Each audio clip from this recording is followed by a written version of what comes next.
एक बार नारद जी महाराज आए, भगवान कृष्ण थोड़े चिंतित बैठे। नारद जी ने कहा, प्रभु आप तो सारी दुनिया की समस्याओं का समाधान करते हैं, क्या हो गया?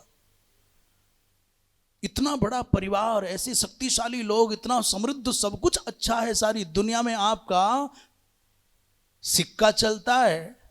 कौन है जो यदुवंशियों के सामने खड़ा हो जाए? क्यों टेंशन में हो, क्यों उदास हो? भगवान ने कहा, नारद जी देखने पर बाहर से सब ऐसा ही लगता है, पर इतना भी सरल नहीं है जितना तुम समझ रहे हो। भगवान कृष्ण ने कहा कि देवर्षि मैं करूं तो करूं क्या, मेरा जीवन कितना कठिनाइयों से भरा है। सब समझते हैं हम यदुवंशी एक हैं और बड़े स्वस्थ हैं, बड़े मस्त हैं, बड़े प्रसन्न, पर अंदर की बात तो कोई जानता नहीं। बलराम जी को अपनी शक्ति में आनंद आता है, और बलराम जी महाराज की तो एक लीला और भी चलती है नित्य की। उनकी मंडली है अलग।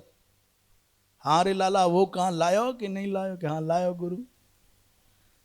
वो उनकी मंडली अलग रहती है। प्रद्युम्न को अपने सौंदर्य से बढ़कर के कुछ अलग दिखता नहीं। अक्रूर और अंधक विवाद में मस्त रहते हैं।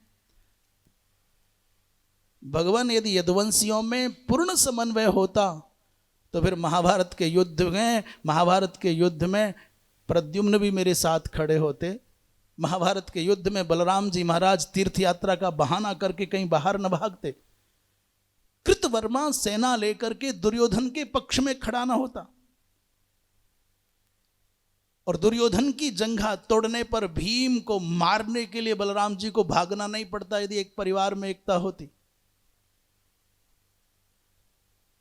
सुभद्रा के विवाह के समय पर कितना अंदर की कितनी कमजोरियां बाहर आते आते बच करके रह गई। बड़ी चतुराई से चादर डाल दी गई, अन्यथा पता तो तब चलता जब सुभद्रा का विवाह अर्जुन के साथ हुआ।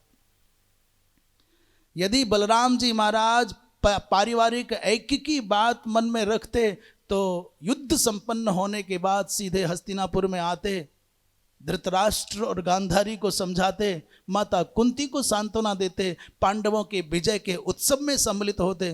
परंतु बलराम जी महाराज कहां गए? बोले द्वारिका। इसलिए प्रभु जिसकी चादर से घर की समस्याएं ढकी हैं बस वही अच्छा है।